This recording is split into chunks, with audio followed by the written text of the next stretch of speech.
അൽ ജാറുൽ മുസ്ലിമു ദിർറഹിം, നിങ്ങളുടെ കുടുംബ ബന്ധമുള്ള നിങ്ങളുടെ ബന്ധുവായ മുസ്ലിമായ അയൽപക്കക്കാരൻ. നിങ്ങളുടെ എളാപ്പയുടെ മക്കളാണ്, മൂത്താപ്പയുടെ മക്കളാണ്, എളാമ്മയുടെ മക്കളാണ്, മൂത്തമ്മയുടെ മക്കളാണ്, രക്തബന്ധമുള്ള കുടുംബമാണ്, അവരാണ് നിങ്ങളുടെ അയൽവാസികളെങ്കിൽ അവരുടെ അവകാശങ്ങൾ കൂടുതലാണ്. അവർക്ക് മുസ്ലിമിൻ്റെ അവകാശം കൊടുക്കണം. 2, അവരുടെ കുടുംബ ബന്ധത്തിൻ്റെ അവകാശമുണ്ട്. 3, അയൽപക്കത്തിൻ്റെ അവകാശമുണ്ട്. ഇനി പറഞ്ഞു, നിങ്ങളുടെ അയൽപക്കക്കാരൻ മുസ്ലിമാണ്. 2 ഹക്കുണ്ട് അവിടെ. ഒന്ന് ഹക്കുൽ ജാർ, അയൽപക്കത്തിന്റെ ബന്ധം. മറ്റൊന്ന് ഹക്കുൽ ഇസ്ലാം, അവനൊരു മുസ്ലിമല്ലേ, മുസ്ലിമിന് കൊടുക്കേണ്ട അവകാശങ്ങളില്ലേ. വീണ്ടും പറഞ്ഞു, നിങ്ങളുടെ അയൽവാസി അമുസ്ലിമാണെന്ന് വിചാരിക്കുക, ഫലഹു ഹക്കുൽ ജാർ, അയൽവാസിക്ക് കൊടുക്കേണ്ട അവകാശങ്ങൾ നിങ്ങളുടെ അമുസ്ലിമായ അയൽപക്കക്കാരന് കൊടുക്കണേ. പരിശുദ്ധ റസൂലുള്ളാഹി സ്വല്ലല്ലാഹു അലൈഹി വസല്ലം. പിന്നെ എങ്ങനെയാണ് നമ്മൾ പരസ്പരം ബുദ്ധിമുട്ടാക്കുക? എങ്ങനെയാണ് അരസന്റെ ഭൂമിക്ക് വേണ്ടി കത്തിക്കുത്തുണ്ടാവുക?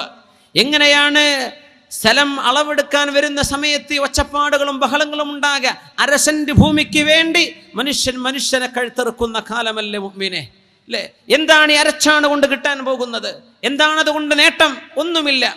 മുസ്ലിമേ, നമ്മൾ ചിന്തിക്കേണ്ടത്, യാ അല്ലാഹ്, പടച്ചവനെ, എൻ്റെ സമ്പത്തിൽ നിന്നങ്ങ് പോയാൽ പോലും ഒരൽപ്പം പോലും, ഒരു വിരലിൻ്റെ ഒരൽപ്പം പോലും, 1 ഇഞ്ച് പോലും തൻ്റെ അയൽപക്കക്കാരൻ്റേത് എനിക്ക് വേണ്ട. അങ്ങനെയാ നമ്മൾ അതിരുകൾ നിർണ്ണയിക്കേണ്ടത്, അല്ലേ? സ്വന്തം അയൽവാസിക്ക് പോകാൻ വഴി വേണ്ടേ? വഴി കൊടുക്കണ്ടേ? വഴി മുടക്കാൻ പാടുണ്ടോ? ഇതൊക്കെ അയൽവാസികൾക്കുള്ള അവകാശമാണ്. നമ്മൾ എന്താ ഒരു മതിൽ ഒരൽപ്പം കൊണ്ട് നീക്കി കുത്തിയാൽ എന്ത് സംഭവിക്കാൻ പോകുന്നു? നമ്മൾ ഒരൽപ്പം തന്നെ അയൽവാസിക്ക് കടന്നു പോകാൻ, വാഹനത്തിന് കടന്നു പോകാൻ സൗകര്യം ചെയ്തു കൊടുത്തു, എന്ത് നഷ്ടം അതിലുണ്ട്? ഹക്കുൽ ജാർ, ഹക്കുൽ ഇസ്ലാം, ഹക്കുസ്വില, നിങ്ങളുടെ കുടുംബ ബന്ധം നോക്കുന്നില്ലേ? എവിടെ? മുസ്ലിമിന്റെ ബാധ്യത നോക്കുന്നില്ലേ?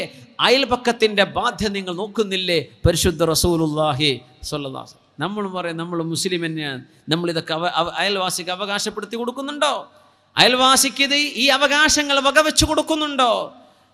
മഹാന്മാർ ഉദ്ധരിക്കാറുള്ള ഹദീസാണ്, തൻ്റെ അയൽവാസിക്ക് കാറ്റ് വരുന്ന ഏതെങ്കിലും ഒരു വഴിയേ ഉള്ളൂ, ആ വഴിയിൽ നിങ്ങൾ വീടിൻ്റെ തട്ടുകൾ എടുത്തു കഴിഞ്ഞാൽ അയൽവാസിയുടെ വീട്ടിലേക്ക് സ്വസ്ഥമായ കാറ്റ് വരുന്നതിന് തടസ്സമുണ്ടെങ്കിൽ മുസ്ലിമേ, നിങ്ങൾ അത്രക്ക് കെട്ടിപ്പൊക്കല്ലേ എന്ന് പറഞ്ഞിട്ടുണ്ട് പരിശുദ്ധ റസൂലുള്ളാഹി സ്വല്ലല്ലാഹു അലൈഹി വസല്ലം. അയൽപക്കക്കാരൻ്റെ ബാധ്യതകൾ ദീൻ ചർച്ച ചെയ്ത ഭാഗം കാണാൻ കഴിയും. എങ്ങനെ അയൽവാസിയുടെ വീട്ടിലേക്ക് നല്ല മനോഹരമായ കാറ്റ് വരുന്ന ഒരു സ്ഥലമേ ഉള്ളൂ, ഒരൊറ്റ ഇടഭാഗേ ഉള്ളൂ, അത് നമ്മൾ അടച്ചു കളഞ്ഞു. ചെയ്യല്ലേ?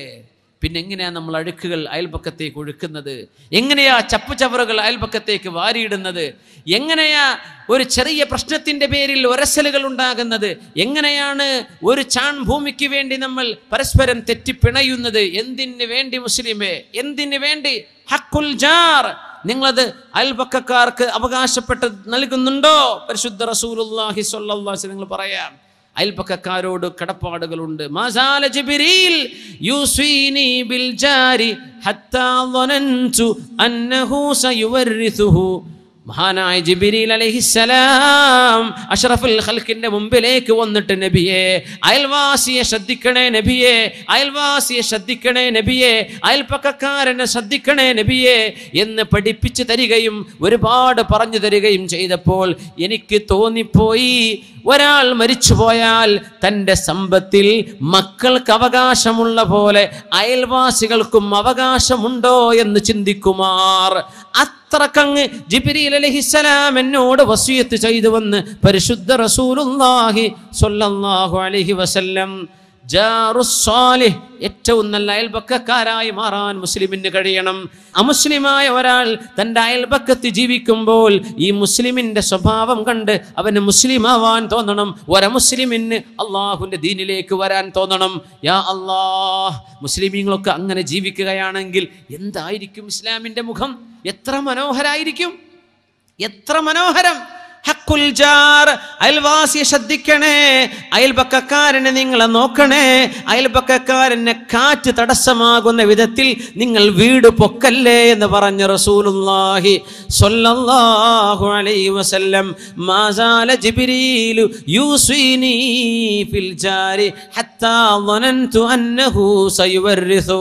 ഒരു പെണ്ണിനെ കുറിച്ച് അവർ പറഞ്ഞു, നബിയേ, നല്ല പെണ്ണാണ് നബിയേ, തഖൂമുൽ ലൈല കദാ വകദാ, രാത്രി നിന്ന് നിസ്കരിക്കുന്ന പെണ്ണാണ് നബിയേ, വതസൂമുൻ നഹാര കദാ വകദാ, റമളാൻ അല്ലെങ്കിൽ പോലും ഒരുപാട് സുന്നത്ത് നോമ്പെടുക്കുന്ന പെണ്ണാണ് നബിയേ, വലാകിന്നഹാ തുഅദി ജീറാനഹാ ബിലിസാനിഹാ, അവരുടെ നാവ് കൊണ്ട് അയൽവാസികളെ വേദനിപ്പിക്കാറുണ്ട് നബിയേ, അയൽവാസികളെ നാവ് കൊണ്ട് വേദനിപ്പിക്കുന്ന പെണ്ണാണ് നബിയേ.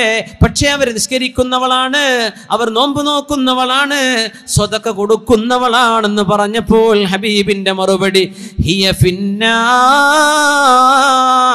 അവൾ നരകത്തിലാണ് എന്ന് മറുപടി കൊടുത്തിട്ടുണ്ട് റസൂലുള്ളാഹി സ്വല്ലല്ലാഹു അലൈഹി വസല്ലം. അയൽപക്കക്കാരുള്ള കടപ്പാടുകളാണത്. അൽ കറമു മഅൽ ഫുഖറാഇ വൽ മസാകീൻ, പാവപ്പെട്ടവർക്ക് നമ്മൾ ചെയ്തു കൊടുക്കുന്ന ദാനമാണ് അവസാനത്തേത്. ഉലമാ ഉദ്ധരിക്കാൻ പോകുന്നത് ബൈനമാ റജുലും ബിഫലാ, സ്വഹീഹ് മുസ്ലിമിൽ ഒരു ചരിത്രം കാണാൻ പറ്റും. ഒരു മരുഭൂമിയിലൂടെ ഒരാളിങ്ങനെ കടന്നു പോകുമ്പോൾ ഒരു മേഘം കടന്നു വന്നു. മേഘത്തിന്റെ ഉള്ളിൽ നിന്നൊരു വിളിയാളം വന്നു, ഇസ്ഖി ഹദീഖത ഫുലാൻ, ഏതോ ഒരാളിന്റെ പേര് പറഞ്ഞ് അയാളുടെ തോട്ടം പോയി നനച്ചു കൊടുക്കണം. ഒരാളിങ്ങനെ നടക്കുകയാണ്, മരുഭൂമിയിലൂടെ പോകുമ്പോ ഒരു മേഘം താഴേക്ക് വന്ന് ആ മേഘത്തിൽ നിന്നൊരു അശരീരി കേൾക്കാനിടയായി. ആ സ്വഹീഹായ ഹദീസ് ഉദ്ധരിക്കുന്നത് ഇമാമുന മുസ്ലിം റളിയല്ലാഹു അൻഹു അവിടുത്തെ സ്വഹീഹിൽ ഉദ്ധരിച്ചിട്ടുള്ള ഹദീസാണ്. ആ മേഘം മഴയായി പെയ്തിറങ്ങി. മേഘത്തിന്റെ വെള്ളം, ആ മഴയുടെ വെള്ളം ചാലുകളായി ഒഴുകാൻ തുടങ്ങിയപ്പോ ഒരു മൺവെട്ടി എടുത്ത് ആ വെള്ളം തെളിച്ചു കൊണ്ടുപോയി ഒരു തോട്ടം വരെ കൊണ്ടുപോയിട്ട് ഇയാൾ ചോദിച്ചു തോട്ടത്തിൽ കണ്ട ആളോട്, അല്ല നിങ്ങളുടെ പേരിന്നതാണോ? അല്ല പറഞ്ഞു, അതെ. എങ്ങനെ അറിയാം? ഞാൻ മരുഭൂമിയിൽ ഈ മഴവെള്ളത്തിന് കാരണമായ മേഘം താഴേക്ക് വന്ന് അതിൽ നിന്ന് ആരോ വിളിച്ചു പറയുന്നത് ഞാൻ കേട്ടിട്ടുണ്ട്, ഇസ്ഖി ഹദീഖത ഫുലാൻ, നിങ്ങളുടെ പേര് പറഞ്ഞ് ഈ തോട്ടം നനച്ചു കൊടുക്കണമെന്ന് എന്നോട് ആരോ പറയുന്ന പോലെ എന്നോട് പറഞ്ഞു തരിൻ. ഉൻഷിദുക ബില്ലാഹ്, അല്ലാഹുവിനെ വിചാരിച്ച് പറഞ്ഞു തരണേ, നിങ്ങൾ ചെയ്യുന്ന നന്മ എന്താണ്? അദ്ദേഹം പറഞ്ഞു, മറ്റൊന്നുമല്ല, എൻ്റെ പേര് നിങ്ങൾ കേട്ടിരിക്കെ ഞാൻ പറഞ്ഞു തരാം. ഈ കൃഷിയുടെ വരുമാനത്തിൻ്റെ 1/3 എനിക്കും എൻ്റെ മാതാപിതാക്കൾക്കും ഞാൻ മാറ്റിവെക്കും, എൻ്റെ മക്കൾക്ക് വേണ്ടി. വരുമാനത്തിൻ്റെ 1/3. വരുമാനത്തിൻ്റെ മറ്റൊരു 1 പാവപ്പെട്ട മിസ്കീന്മാർക്ക്, പാവപ്പെട്ടവർക്ക് ഞാൻ സ്വതക്ക ചെയ്യുന്ന ആളാണ്. പിന്നെ 1 ശേഷിക്കുന്ന ഒരു ഭാഗം അത് ഞാൻ കൃഷി ഇറക്കാൻ ഉപയോഗിക്കും അടുത്ത തവണത്തേക്ക്. അങ്ങനെ നിരന്തരമായി തൻ്റെ വരുമാനത്തിൽ ഒരു ഓഹരി പാവപ്പെട്ടവർക്ക് ഞാൻ കൊടുക്കാറുണ്ട്. അത് അല്ലാഹു സ്വീകരിച്ചിരിക്കണം, അതായിരിക്കണം നിങ്ങളോടിത് പറയപ്പെടാൻ കാരണമെന്ന് ആ തോട്ടത്തിന്റെ ഉടമ പറഞ്ഞു കൊടുത്ത കഥ റസൂലുള്ളാഹി സ്വല്ലല്ലാഹു അലൈഹി വസല്ലം തങ്ങൾ സ്വഹാബത്തിന് കേൾപ്പിച്ചു കൊടുക്കുന്നു. സ്വഹീഹ് മുസ്ലിമിൽ കാണാൻ പറ്റും.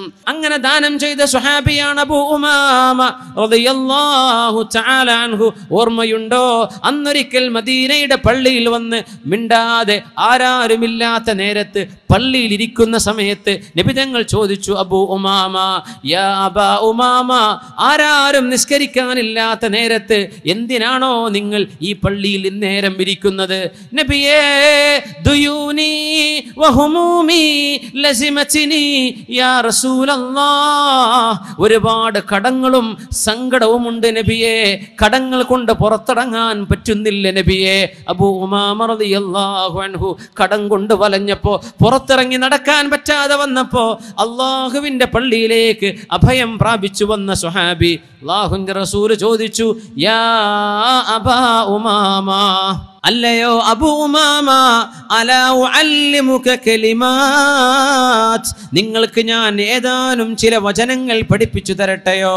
ലൗ ഖുൽതഹാ, ആ വചനങ്ങൾ നിങ്ങൾ പറഞ്ഞാൽ ഖലല്ലാഹു അൻക ദൈനക്, നിങ്ങളുടെ കടം അല്ലാഹു വിട്ടുതരികയും വകഫാക ഹമ്മക്, നിങ്ങളുടെ സങ്കടം അല്ലാഹു തീർത്തു തരികയും ചെയ്യും. അബൂ ഉമാമ, ഞാൻ പഠിപ്പിച്ചു തരട്ടെയോ? ലോകത്തിന്റെ റഹ്മത്തായി വന്നവരെ, നബിയേ, അഷ്റഫുൽ ഖൽഖ് സ്വല്ലല്ലാഹു അലൈഹി വസല്ലം, ഞാൻ ചില വാക്ക് പഠിപ്പിച്ചു തരട്ടെയോ? അബൂ ഉമാമ, ചൊല്ലിക്കോളൂ, എപ്പോഴും രാവിലെയും വൈകുന്നേരവും ഈ ദിക്ർ നിങ്ങൾ ചൊല്ലിയാൽ കടം അല്ലാഹു വിട്ടിത്തരുമെന്ന് പഠിപ്പിച്ചു കൊടുത്തു റസൂലുള്ളാഹി തങ്ങൾ. അല്ലാഹുമ്മ ഇന്നി അഊദു ബിക മിനൽ ഹമ്മി വൽ ഹസൻ വഅഊദു ബിക മിനൽ അജ്സി വൽ കസൽ വഅഊദു ബിക മിനൽ ജുബ്നി വൽ ബുഖൽ വഅഊദു ബിക മിൻ ഗലബത്തി ദൈനി വഖഹരി റിജാൽ. ഈ ഹദീസ് റിപ്പോർട്ട് ചെയ്തുകൊണ്ട് അബൂ ഉമാമ റളിയല്ലാഹു അൻഹു പറഞ്ഞു,